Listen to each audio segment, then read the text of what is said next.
La gran imagen que deja hasta ahora la visita del Papa León XIV a Madrid es la multitudinaria misa celebrada este domingo en la Plaza de Cibeles. Más de 1,5 millones de personas se reunieron en la Plaza de Cibeles de Madrid, superando todas las expectativas en la misa del Corpus Christi, aunque sin alcanzar las cifras récord registradas en las visitas de Juan Pablo II y Benedicto XVI. Durante la homilía, el pontífice hizo un llamamiento a la unidad, la convivencia y la defensa de la dignidad humana. El acto se desarrolló sin incidentes y con un amplio dispositivo de seguridad. Además, el alcalde de Madrid, José Luis Martínez Almeida, entregó al Papa la llave de oro de la ciudad como símbolo de bienvenida institucional. Más de 1 millón de peregrinos participaron en la Eucaristía en una de las mayores concentraciones de fieles que ha vivido la capital en los últimos años. Bueno, pues impresionante la asistencia a la misa del Papa, con gente que ocupaba toda la Castellana, que llevaba ya muchos días cortada y con los preparativos. Hubo gente tan lejos del escenario que solo podía escuchar por las torres de sonido que se han estado disponiendo a lo largo de los últimos 10 días, más o menos, por todo el trayecto de la concentración. Pero hubo aún así gente que se quedó tan lejos que no podía escuchar ni siquiera las torres de megafonía. Y vi ayer alguna fotografía, algún vídeo de gente pues congregada alrededor de coches de la policía municipal, que con las puertas abiertas pues retransmitían a través de su radio las palabras del Papa. La verdad es que está siendo una visita pues de lo más variopinta, con mensajes en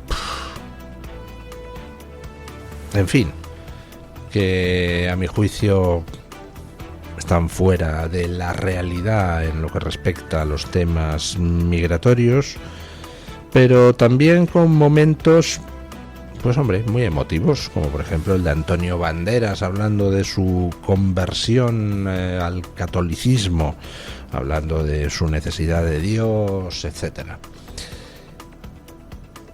Luego, pues al lado de un Antonio Banderas hubo otra serie de personas que intervinieron y que la verdad yo no sé qué pintaban hablándole al Papa en esa especie de audiencia donde cada uno decía unas poquitas palabras.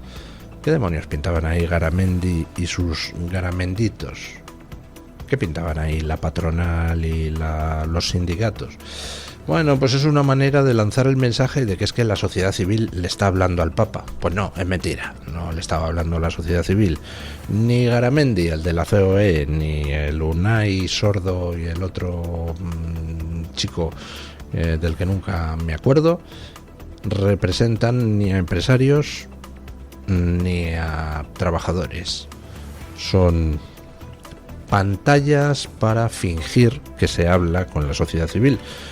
Yo no sé cómo va muy bien eso de quién selecciona a los que tienen que dirigirse al Papa para decirle unas palabras, pero imagino que habrá bofetadas entre distintos sectores para imponer a un interviniente o a otro. Desde luego, quienes han elegido a Garamendi y a los dos comegambas sindicales, pues hombre, demuestran querer muy poco al Papa.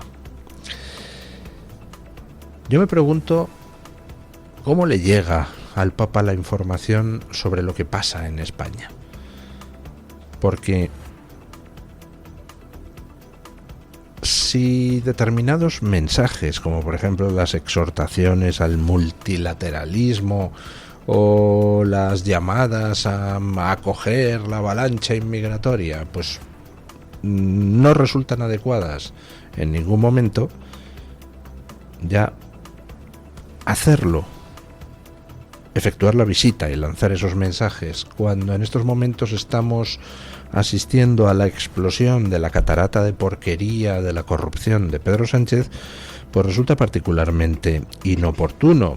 Este viaje lleva mucho tiempo programándose y, claro, es difícil prever cuándo va a estallar la catarata de porquería. Pero lo que sí puedes hacer es, una vez que has visto que en España ha estallado la catarata de porquería, es ajustar tus discursos de manera que no puedan prestarse a ser interpretados como un espaldarazo a Sánchez, que es lo que se está haciendo en muchos medios de comunicación de la izquierda progre. Interpretar las palabras del Papa como espaldarazo a las políticas de Sánchez y como rechazo al soberanismo, al identitarismo, etcétera, etcétera, etcétera. Bueno, no sé, cada uno se deja utilizar por aquel que le place, aunque también es verdad que en algunas de esas utilizaciones se llevan al extremo las interpretaciones de las palabras del Papa para intentar encontrar ángulos que avalen a este gobierno. Ahora, lo que es indiscutible es que en el propio dossier de prensa repartido por el Vaticano a los periodistas con motivo de esta visita, pues se deshacen en elogios a Pedro Sánchez, al mismo Pedro Sánchez que se dedica a impulsar políticas anticristianas o que está inmerso de hoz y coz en la mayor red de corrupción que se ha visto en Europa en los últimos tiempos. Luego, desde aquí, desde Radio Libertad y desde El Toro, retransmitiremos la intervención del Papa ante las Cortes españolas. Pero vamos con la corrupción. Resulta que al final vamos confirmando todo aquello que en realidad ya sabíamos, todo aquello que se comentaba en voz alta, todo aquello que se denunciaba sin que hubiera todavía demasiados datos fehacientes con los que proceder de manera judicial. 5 empresas chavistas ingresaban dinero en una de las sociedades que luego pagó a Zapatero. Escuchen.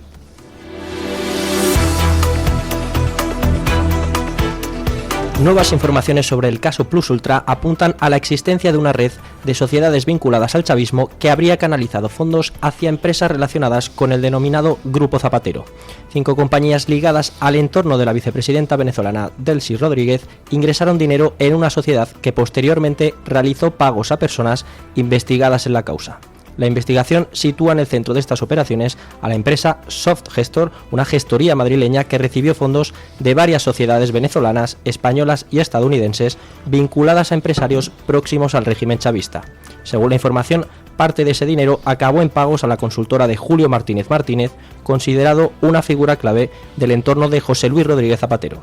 Los agentes tratan de determinar si estas sociedades fueron utilizadas para dar apariencia de legalidad a operaciones relacionadas con la venta de petróleo y oro venezolano. Bueno, pues lo hemos comentado muchas veces. El problema fundamental con la corrupción, especialmente con la corrupción de alcance internacional, son las triangulaciones. Hay muchísimas maneras de hacer llegar pagos sucios a alguien sin incumplir la ley y sin que sea demasiado fácil demostrar la vinculación de la mordida con algún acto anterior. Hay un ejemplo paradigmático que son los libros de memorias. Llega el político X, hace una serie de favores a un gran grupo empresarial. Ese gran grupo empresarial resulta que tiene una editorial, y esa editorial, pues cuando el político X deja su puesto oficial y vuelve a la esfera privada, pues le publica las memorias, le paga un adelanto en derechos de autor enorme, yo que sé, 800.000 euros, y entonces, pues, ¿cómo demuestras que ese dinero del pago de adelantos de autor, de adelantos de derechos de autor, que por supuesto no se van a recuperar nunca por parte de la editorial vendiendo ejemplares, cómo demuestras que ese adelanto de derechos de autor es el pago por alguna decisión efectuada 4 años antes por ese político mientras todavía estaba en activo? Pues es prácticamente imposible, salvo que hubieras grabado al político y al dueño del grupo empresarial, pues hablando explícitamente de, oye, haz esto y luego pues te pago tanto. Salvo que hubieran sido tan tontos de dejar rastro documental, pues es muy difícil pagar ese tipo, es muy difícil demostrar ese tipo de triangulaciones. Más tipos de triangulaciones. Si yo envío dinero a una determinada empresa que a su vez envía dinero a otra determinada empresa por el servicio X, que a su vez envía dinero a otra empresa por el servicio Y, que a su vez le paga a un expresidente de gobierno, por ejemplo, Zapatero, por supuestas consultorías, ¿cómo demonios demuestras que en todo ese trasiego entre distintas empresas se está produciendo algún tipo de guarrería? Por ejemplo, imaginemos que Zapatero ha pedido un rescate para la empresa original de esa cadena y entonces esos pagos en cascada van pasando por distintos sitios con distintos conceptos. ¿Cómo demuestras la ligazón? Pues hombre, si son un poco bobos y por ejemplo resulta que los pagos coinciden lo que va pasando de una empresa a otra, que en algún caso de los de Plus Ultra han sido tan bobos como para hacer eso, pues sí lo puedes demostrar. Pero si no, si andan un poco listos y reparten los pagos en distintas tandas, pues es muy difícil, salvo que hayan dejado rastro documental de que efectivamente ahí hay pago, que por ejemplo es lo que pasó en Plus Ultra, donde se encontró en casa del testaferro de Zapatero pues un documento que hablaba de la comisión que iban a cobrar por el rescate. Pero vamos, a menos que sean tan tontos como eso, es muy difícil pillarles. Igual que por ejemplo con lo de Leire Díez. Desde luego se puede intentar pillar a los que están haciendo operaciones de cloaca, pero hay que reconocer que en algunos casos los que se dedican al asunto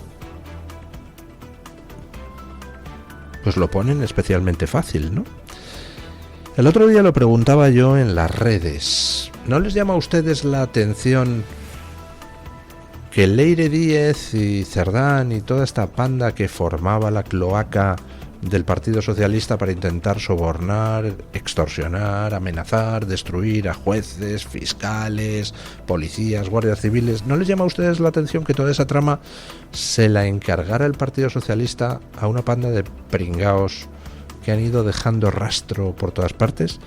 Es que tenemos hasta el diario de anotaciones manuscrito de Leire Díez. Tenemos todas las reuniones del mundo grabadas por Koldo García. Tenemos todas las guarrerías mafiosas que han ido haciendo manuscritas por Leire Díez. Hace falta ser alelao. Y lo preguntaba yo el otro día en las redes. Es que ¿no tiene el Partido Socialista gente con un poquito más de luces?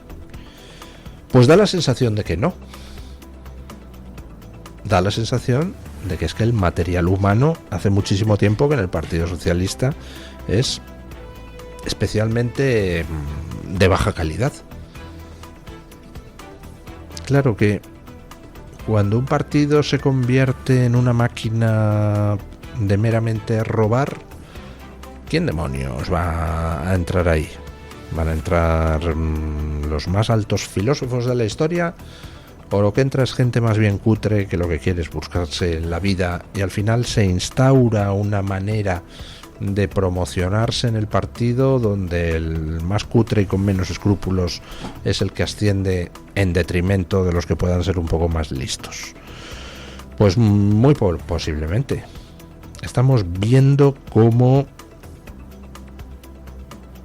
si algo queda demostrado, es que además de corruptos, tanto en el caso Zapatero como en el caso de la cloaca del PSOE, además de corruptos, pues no eran precisamente los más listos del barrio.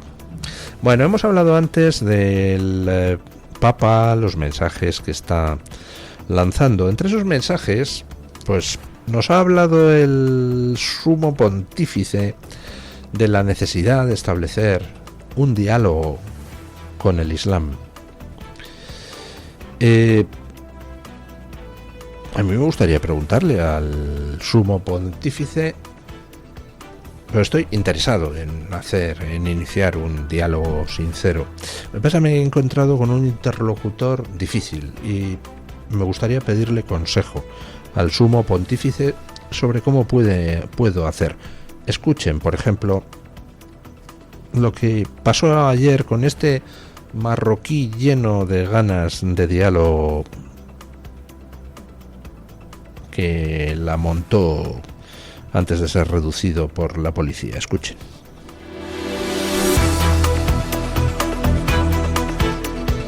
Un hombre de 26 años y nacionalidad marroquí ha sido detenido en el centro de Valencia después de amenazar con una navaja a varios viandantes mientras profería gritos como "Alá es el más grande", gritos contra España y amenazas de muerte. Según varios testigos, el individuo realizó gestos amenazantes con el arma e incluso se acercó a algunas personas que caminaban por la zona.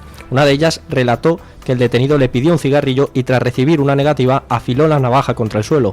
La Policía Nacional acudió rápidamente al lugar y consiguió reducirlo sin que se produjeran heridos. El suceso se produce pocos días después de otro grave incidente en Valencia, cuando un ciudadano argelino fue detenido por presuntamente intentar apuñalar a un agente de la Policía Nacional. Yo me gustaría, porque estoy lleno de ánimo dialogante, y yo pues valoro las palabras del sumo pontífice y yo quiero seguir sus recomendaciones y me encantaría que me explicara cómo puedo dialogar con estos sujetos. ¿Cómo puedo dialogar con quien intenta agredir el otro día a un policía en Valencia con un cuchillo, o con quien ayer amenazaba a los viandantes profiriendo insultos contra España y loas a Alá? ¿Cómo puedo dialogar con ellos? Su santidad. Me gustaría saberlo, porque yo creo que el diálogo pues está muy bien, ¿verdad? ¿Quién no va a decir que el diálogo es positivo? Y sin embargo, pues es una percepción falsa. El diálogo no es positivo per se, no es positivo en sí mismo. Es como esas otras palabras fetiche, la unidad. Bueno, pues depende. ¿Unidad para qué? Si es para tirarse por un barranco, pues oiga, no.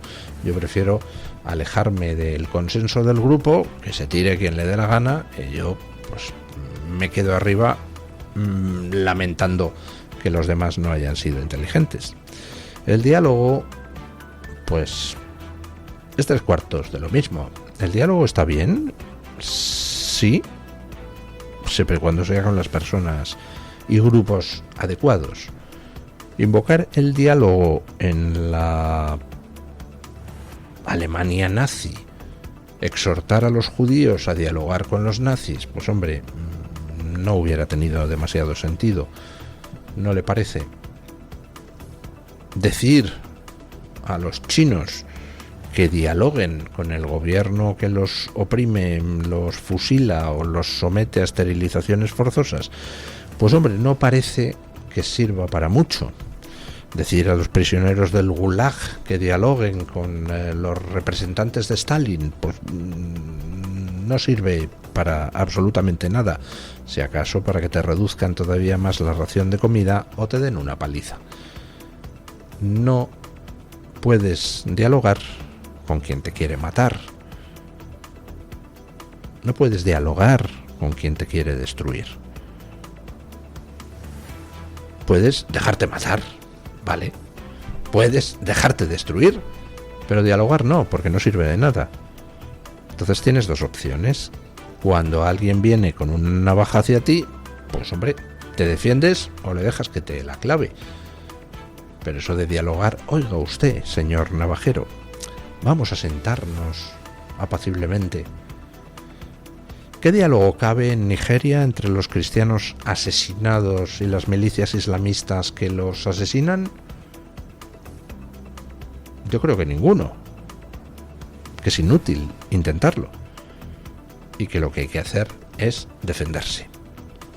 Aquí en España tenemos una invasión migratoria que además está acentuada en su peligrosidad por el hecho de que tenemos un vecino en el sur, que se llama Mohamed VI, que está sacando de sus cárceles a toda la escoria que estaba ahí encerrada, incluyendo, ojo, terroristas condenados por yihadismo, los está poniendo en libertad mediante amnistías sucesivas y todos sospechamos dónde han ido a parar la mayoría de ellos, ¿verdad?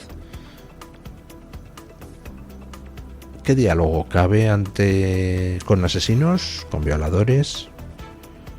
¿Qué diálogo cabe con quien realmente es un psicópata? Es imposible con él llegar a nada y tendría que estar encerrado en un sanatorio para personas con problemas psiquiátricos. ¿Qué diálogo cabe con el que ha optado por ser terrorista yihadista? Todo ese tipo de cosas, pues, está muy bien de cara a la galería. En la práctica tenemos toda una serie de problemas que a mí personalmente me gustaría que el Santo Padre pues analizara y propusiera soluciones. ¿Qué hacemos con el incremento de la inseguridad? ¿Qué hacemos con las violaciones de mujeres que se han triplicado?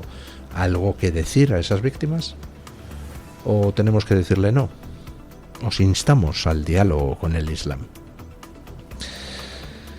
En fin, hay signos de que esto se está acabando. Y uno de ellos es que les empieza a entrar la prisa por colocar a todo el que puedan antes de irse. Radio Televisión Española amplía su oferta de empleo. Escuchen. Radio Televisión Española ampliará de nuevo su oferta pública de empleo y prevé superar el 1.000.000 de plazas en la convocatoria actualmente en marcha. La corporación continúa incrementando el número de puestos ofertados mediante sucesivas ampliaciones y la cifra final podría situarse por encima de los 1.000 empleos fijos. La convocatoria nació con 166 plazas y ya ha experimentado varias ampliaciones hasta alcanzar alrededor de 700 puestos. Las nuevas plazas abarcan perfiles muy diversos, desde áreas informativas y de producción hasta puestos técnicos, administrativos e informáticos. Una ampliación que busca cubrir vacantes acumuladas y reforzar la plantilla de la radiotelevisión pública. Seguro que sí, seguro que es eso. Hay que cubrir vacantes acumuladas y reforzar la plantilla. Bueno. O a lo mejor lo que hay que hacer es dejar colocado al mayor número posible de personas antes de perder el gobierno, ¿verdad? Empezó por 166 plazas y llevan por 1.000 ofertadas. Además con procesos de oposición llenos de trampas que han obligado a anular alguna prueba. ¿Recuerdan ustedes ese vídeo de ese dirigente podemita que desapareció en las sombras de la noche después de que le pillaran, pues parece ser que siendo un poco babosete y pasado de vueltas? Me refiero a Íñigo Errejón. ¿Recuerdan ustedes ese vídeo donde, dirigiéndose a correligionarios suyos, a compañeros de partido, les hablaba de cómo había que colocar al máximo número de personas en puestos dependientes de la administración en distintos niveles para cuando se perdiera el poder tener ahí el lugar desde el cual poder resistir hasta la siguiente toma del poder? Bueno, pues posiblemente estemos asistiendo ya a eso. El gobierno de Sánchez está gastando como si no hubiera un mañana en ayuda internacional, pongo las comillas, ayuda internacional, enviando millones y millones y millones de euros a docenas de países del mundo, en muchos casos sin trazabilidad ninguna y para proyectos absolutamente demenciales. En algunos casos, dinero sin contraprestación. Se le da a ONGs, a supuestos grupos de la sociedad civil en los países de destino, sin contraprestación ninguna. Sigan ustedes en Twitter la cuenta de Pablo Cambronero, que va informando de todas esas concesiones millonarias semana a semana. Y ya estamos viendo cómo se amplían las ofertas de empleo en Radio Televisión Española. Yo creo que se avecina un cambio de gobierno y pronto. Y Sánchez va a intentar dejar colocado al mayor número posible de personas para tratar de cara al futuro, poder recuperar algún día el poder. A eso responde estas ampliaciones de empleo en Radio Televisión Española, a eso responde la creación del nuevo canal de Telepedro, y a eso responde el regalo de nuestro dinero a troche y moche por distintos países del mundo a través de los mecanismos de cooperación internacional. Bueno, vamos con don Francisco Carrera para que nos cuente qué trae hoy la Gaceta en portada. Buenos días, don Francisco. Sí, ¿qué tal? Saludos. Muy buenos días a los oyentes de Mañanas en Libertad. Vamos a repasar algunas de las noticias que forman parte ya de la portada de la Gaceta, empezando por lo que es, sin duda, la información más importante desde este fin de semana, la visita episcopal del Papa León XIV. Con ella abrimos. El Papa reivindica la huella de la fe en Europa y rememora a Juan Pablo II. No temáis, abrid las puertas a Cristo. Palabras que ha dicho el sumo pontífice en un acto en el Movistar Arena. Previamente, este domingo también ha celebrado la Eucaristía, la procesión del Corpus Christi, ante más de 1,2 millones de personas. El Papa ha lanzado un mensaje de esperanza. Jesús camina por las calles, en las plazas, Él es el Dios cercano. Además de este asunto, les tenemos que contar que el presidente del gobierno, Pedro Sánchez, y su mujer Begoña Gómez utilizaron el Falcon para asistir en Barcelona a un concierto en el festival Primavera Sound.